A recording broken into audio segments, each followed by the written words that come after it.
जब किसी भक्त की परीक्षा होती है तो उसे धैर्य का हाथ पकड़कर उस परीक्षा का सामना करना पड़ता है।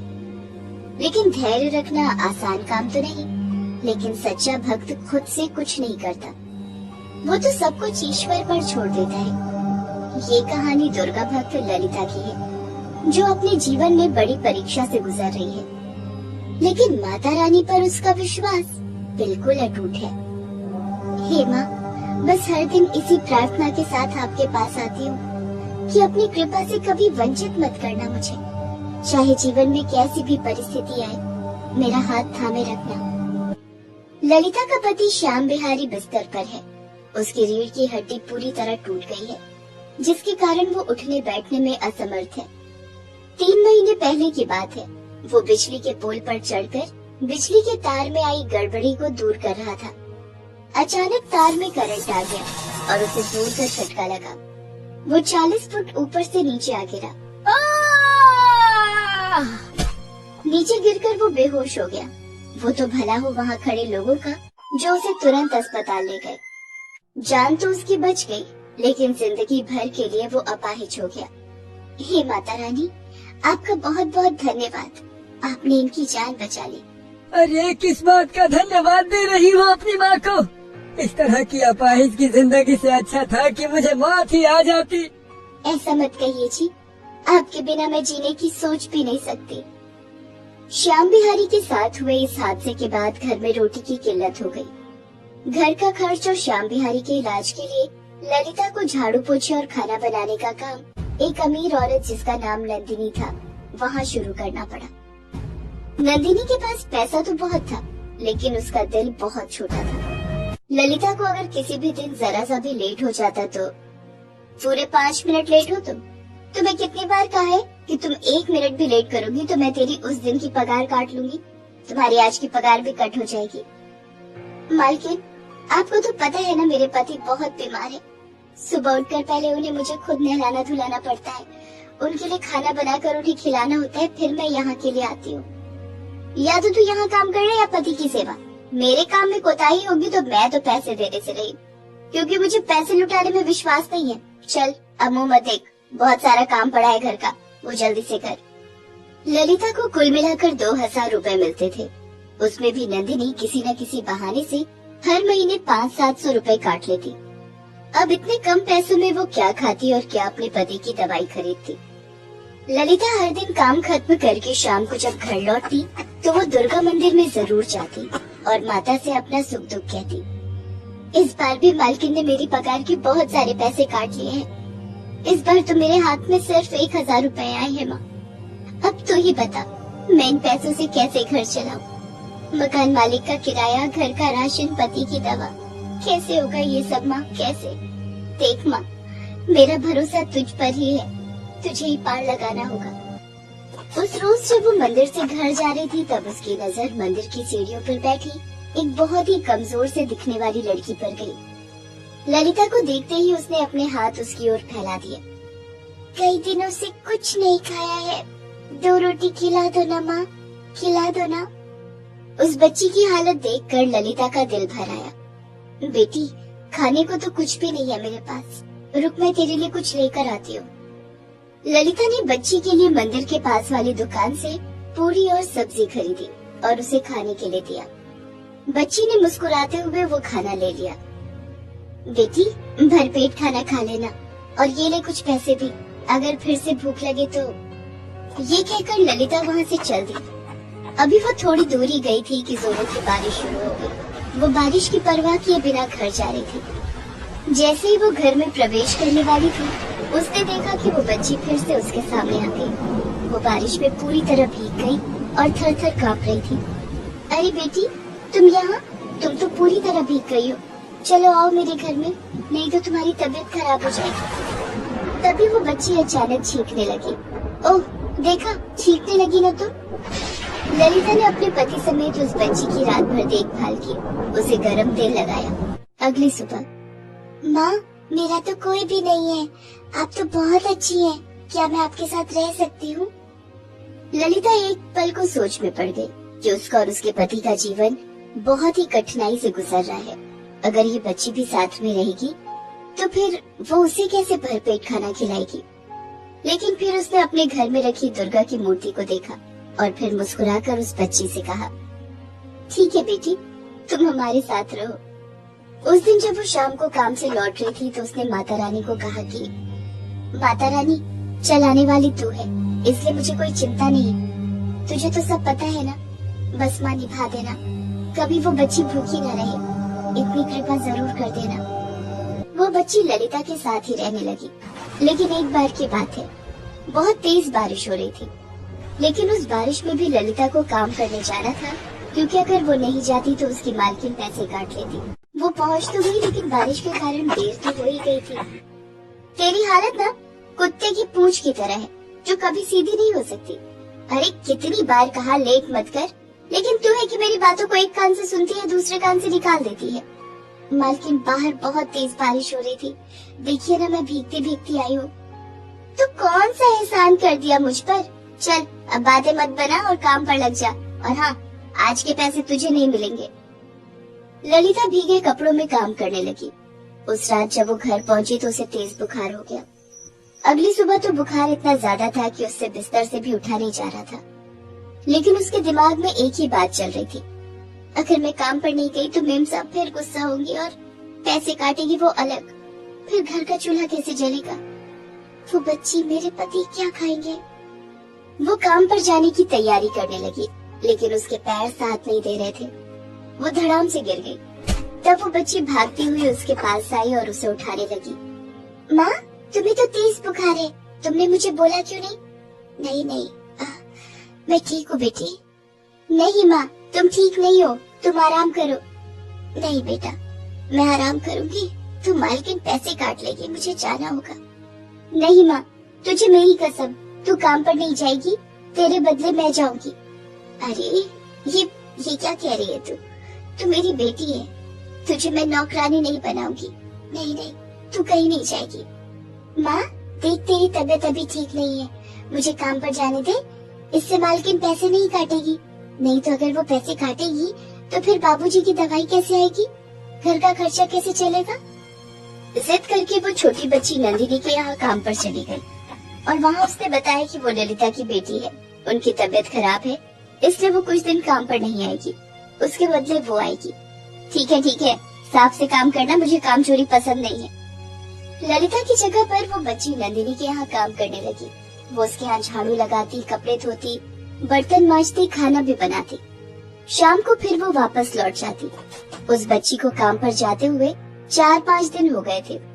इस बीच ललिता की नजर एक बात पर गई कि जब भी वो बच्ची काम पर जाती तो उसके घर में रखी दुर्गा की प्रतिमा कहीं गायब हो जाती, और जब वो आती तो दुर्गा की छोटी सी प्रतिमा फिर से वापस आ जाती। मैं सच कह रही हूँ जी, ऐसा होता है। अरे तू ये कैसी बातें कर रही है, ये तेरे मन का भ्रम है। नहीं, भ्रम नहीं है, ये देखिए कहाँ है दुर्गा की प्रतिमा घर में। श्याम बिहारी की भी आंखें फटी की फटी रह गई जब उसने देखा कि सच में दुर्गा की प्रतिमा घर में नहीं है, और जैसे ही वो बच्ची घर पर आई तो दुर्गा की प्रतिमा वहाँ गई। अगली सुबह जब वो बच्ची फिर से काम पर चली गई तो, सुनिए जी, मेरी तबीयत आज थोड़ी ठीक लग रही है, आज मैं मालकिन के पास जाती हूँ और इस राज का पता लगाती हूँ कि ये आखिर हो कैसे रहा है। ललिता अपनी मालकिन के घर पहुंची तो नंदिनी उसे देखकर बहुत खुश हुई और बोला कि अरे ललिता, तू ठीक हो गई, तुम्हारी बेटी तो कमाल है, इतनी सफाई और इतनी जल्दी काम करती है कि क्या कहूँ। और खाना, उसके हाथ का खाना तो ऐसा लगता है अमृत है।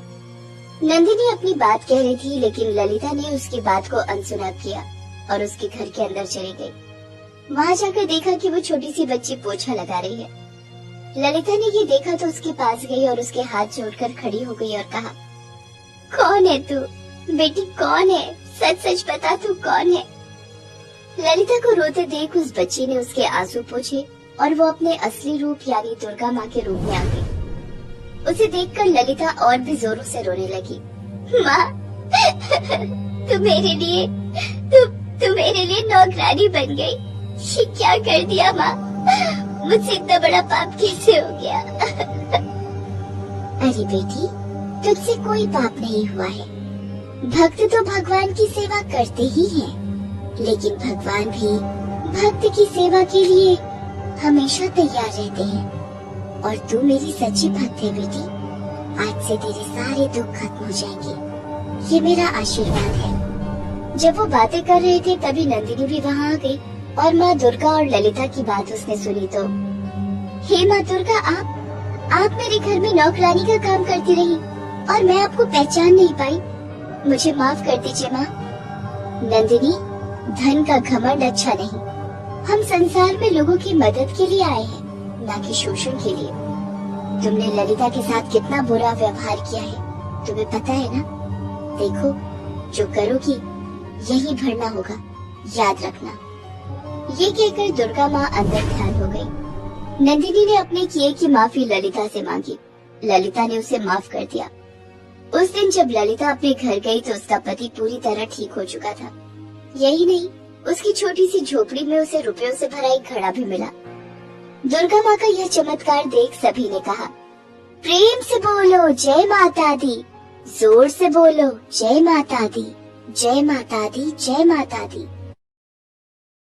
दुलारी देवी की बहू रूपा बहुत ही गुणी औरत थी और वो माँ दुर्गा की अनन्य भक्त थी।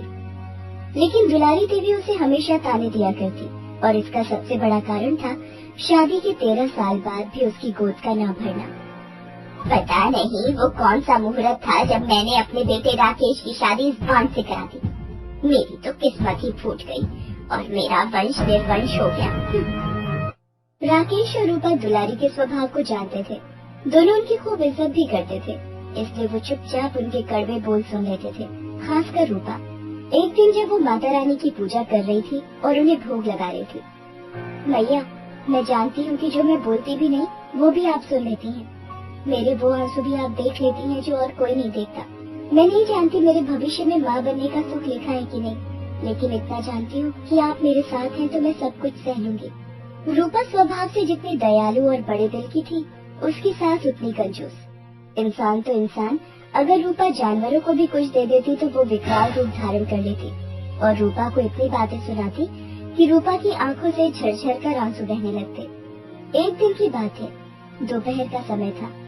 दुलारी देवी गहरी नींद में सोई हुई थी और रूपा सब्जियां काट रही थी। तभी उसे उसके दरवाजे पर एक गाय के बार बार रंभाने की आवाज आई। रूपा दरवाजे पर आई तो देखा कि एक बहुत ही दुबली पतली गाय उसके दरवाजे पर खड़ी है और जोर जोर से रंभा रही है। लगता है इसे भूख लगी है, मैं 2 रोटी इन्हें दे देती हूँ।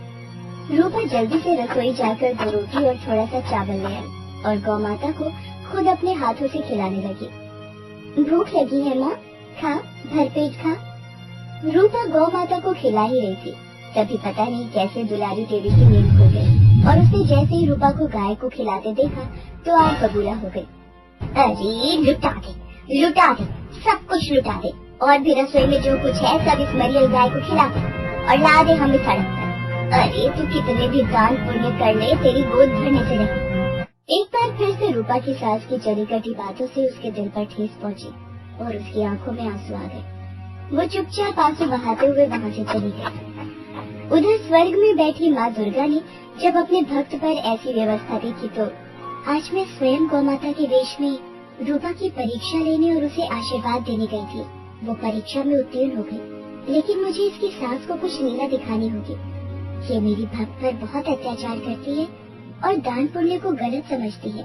उसी रात माता रानी स्वयं दुलारी देवी के सपने में आई। दुलारी, अरे ओ दुलारी, देख, मैं आज तुझसे कुछ मांगने आई हूँ। अगर तू इस पूर्णमासी को किसी भूखे को भरपेट खाना खिलाएगी तो तू मेरी कृपा की भागी बनेगी और तेरे जीवन में अद्भुत चमत्कार होगा। और हाँ, खाना स्वयं तुझे अपने हाथों से बनाकर ही खिलाना होगा। ये कहकर माँ दुर्गा अंतर ध्यान हो गई। दुलारी देवी की जब नींद खुली तो वो बहुत परेशान हो गई और उसकी परेशानी का सबसे बड़ा कारण था माता रानी का ये कहना कि उसे एक भूखे को खाना खिलाना है। क्या करूं मैं? अरे सपना तो सपना होता है, उसके लिए मैं इतना परेशान क्यों हूँ? लेकिन ये सपना कोई आम सपना तो नहीं था। स्वयं माता रानी मेरे सपने में आई थी। अगर मैंने सपने में कहीं बात नहीं सुनी तो कहीं कुछ अनिष्ट ना हो जाए। इस चिंता में दुलारी देवी को पूरी रात नींद नहीं आई। अगले दिन वो अपने बेटे राकेश के पास बैठी और उससे पूछा, अच्छा बेटा राकेश, एक बात बता, अगर मैं किसी एक आदमी को भरपेट खाना खिलाऊं तो कितने पैसे खर्च हो जाएंगे? अपनी माँ के मुंह से इस बात को सुनकर पहले तो राकेश चौंक गया और फिर बोला, क्या बात है माँ, किसी को खाना खिलाना है क्या? तुझसे जो पूछ रही हूँ पहले उसका जवाब दे। देख माँ, ये तो निर्भर करता है कि वो आदमी कितना भूखा है। फिर भी 150 से 200 रुपए में वो भरपेट खाना खा लेगा। 200 रुपए? अरे बाप रे, ये तो बहुत है। दुलारी देवी ने बहुत सोचा, लेकिन कोई चारा भी तो नहीं था उसके पास। उस रात भी वो इसी के बारे में सोचती रही और फिर तय कर लिया कि वो किसी भूखे को खाना खिलाएगी ही। अगले दिन पास वाले मंदिर से वो एक भिखारी को बुला लाई और उसे खाना खिलाने लगी। अरे अम्मा, थोड़ा खाना और लाओ, मेरा पेट तो भर ही नहीं रहा है।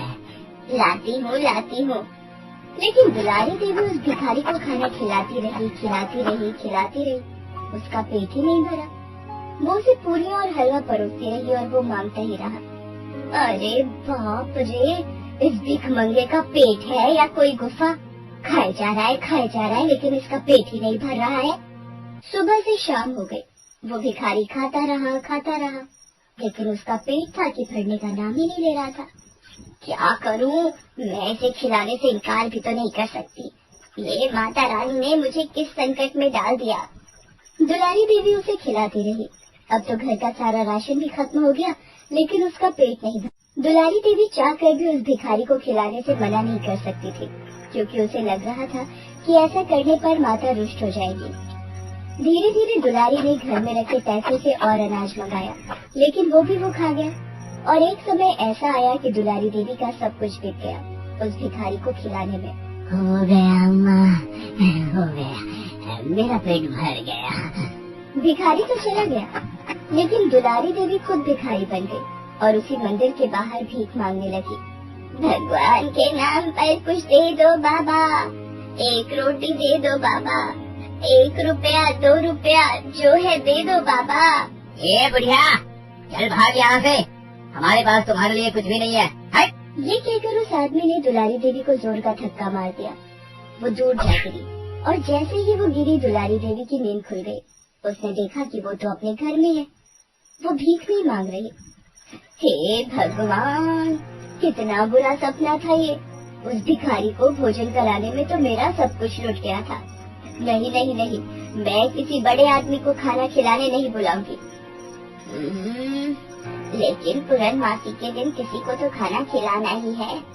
क्यों ना मैं किसी छोटे बच्चे या बच्ची को खाना खिलाने बुलाऊं? अरे वो कितना खाएगा? 4 पूरी 5 पूरी, इतने में तो उसका पेट भर जाएगा। दुलारी की इस सोच को देखकर माता रानी मुस्कुराने लगी। 2 दिन बाद ही पूर्णमासी थी। माता रानी ने स्वयं एक बच्ची का वेश बनाया और दुलारी देवी के घर जाने का तय किया। उधर दुलारी देवी ने अपने बेटे राकेश और रूपा को सपने वाली बात बता दी थी। राकेश पास वाले मंदिर से एक छोटी बच्ची को बुलाने जाने ही वाला था कि बच्ची का वेश धारण किए हुए माता रानी ने दरवाजे पर दस्तक दी। कुछ दे दो माई, बहुत भूख लगी है। दुलारी देवी ने जब एक छोटी बच्ची को दरवाजे पर देखा तो मन ही मन बहुत खुश हो गई। अरे जितना मैंने सोचा था ये तो उससे भी छोटी है, ये तो 1-2 पूरी कम ही खाएगी। क्या हुआ अम्मा, क्या सोचने लगी? कुछ नहीं। आओ, मैं तुम्हें भरपेट खाना खिलाऊंगी। आओ। सच? भरपेट खाना मुझे मिलेगा? हाँ भरपेट। तुम बैठो, मैं गर्मा गर्म पूरी और सब्जी बनाकर लाती हूँ। वो बच्ची बैठ गई।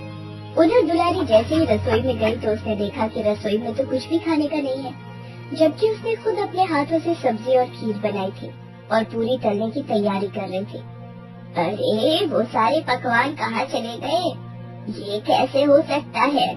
क्या करूँ मैं, क्या करूँ? दुलारी फिर से सब्जी काटने लगी और खीर बनाने की तैयारी करने लगी। उधर उस बच्ची ने आवाज लगाकर उसे बुलाया। अम्मा, अम्मा, कितनी देर हो गई, कुछ लाया नहीं अभी तक? दुलारी रसोई से निकलकर बच्ची के पास आई और उसे कहा कि वो थोड़ा सा इंतजार करे, अभी वो गर्मा गर्म खाना लेकर आ रही है। ये कहकर दुलारी रसोई में गई, लेकिन ये क्या, उसने जितनी सब्जियां काटी थी वो तो गायब हो गई थी। अरे ये हो क्या रहा है आज? उसने फिर से खाना बनाने की तैयारी शुरू की। आटा गूंथा, खीर के लिए दूध चूल्हे पर चढ़ाया, सब्जी काटने लगी। एक बार फिर से बच्ची ने उसे बुलाया और जल्द खाना देने को कहा। दुलारी उसके पास गई और कहा कि वो तैयारी कर रही है, थोड़ा इंतजार करे। ये कहकर वो रसोई में गई तो फिर से सब कुछ गायब हो गया। इस तरह करते करते सुबह से शाम हो गई। वो बेचारी बच्ची भूखी रही और हर बार तैयार की हुई चीज गायब हो जाती। अब तो घर में अन्न का एक दाना भी नहीं बचा था। हे भगवान, अब तो घर में अन्न का एक दाना भी नहीं है, अब क्या करूं मैं? दुलारी देवी ने राकेश को बोलकर कुछ अनाज मंगवाया, लेकिन इस बार भी जब उसने खाना तैयार किया तो वो गायब हो गया। अब तो उसे पक्का यकीन हो गया कि कुछ तो गड़बड़ जरूर है और वो बच्ची कोई साधारण बच्ची नहीं है। वो रोते हुए उसके पैरों पर गिर पड़ी और कहा, आप कौन है? मेरे साथ ये सब क्यों हो रहा है? उसके ऐसा कहने पर वो बच्ची माता रानी के स्वरूप में सबके सामने आ गई। माता रानी को स्वयं के सामने देखकर सभी की आंखें खुशी से भर गई और सभी ने उन्हें दंडवत प्रणाम किया। तब माता ने उन्हें सारी बात बताई और रूपा के सिर पर हाथ फेरते हुए माँ ने उसे आशीर्वाद दिया कि उसकी गोद जल्द भरेगी। दुलारी माता के स्वरूप में खो गई और कहा, माँ, मुझे क्षमा कर दीजिए, मुझसे बहुत बड़ी गलती हो गई। बेटी, दान पुण्य से किसी का कुछ घटता नहीं बल्कि बढ़ता है, क्योंकि इसका फल तुम्हें यहाँ तो मिलता ही है और परलोक में भी मिलता है। और दूसरी बात, तुम तो स्वयं एक स्त्री हो, फिर अपनी बहू के साथ ऐसा व्यवहार क्यों करती हो? मैं सब में हूँ। उस दिन तुम्हारी घर आई गाय में भी मैं हूँ, तुम्हारी बहू में भी मैं हूँ, तुझ में भी मैं हूँ। जब सब जगह मैं हूँ तो किसी के साथ बुरा व्यवहार क्यों? ये कहकर माता रानी वहाँ से अंतर्धान हो गई। उस दिन के बाद दुलारी देवी पूरी तरह बदल गई। कुछ महीनों बाद रूपा ने एक पुत्री को जन्म दिया। दुलारी ने उसका नाम दुर्गा रखा। अगर आपको ये वीडियो पसंद आया है तो प्लीज लाइक, सब्सक्राइब, कमेंट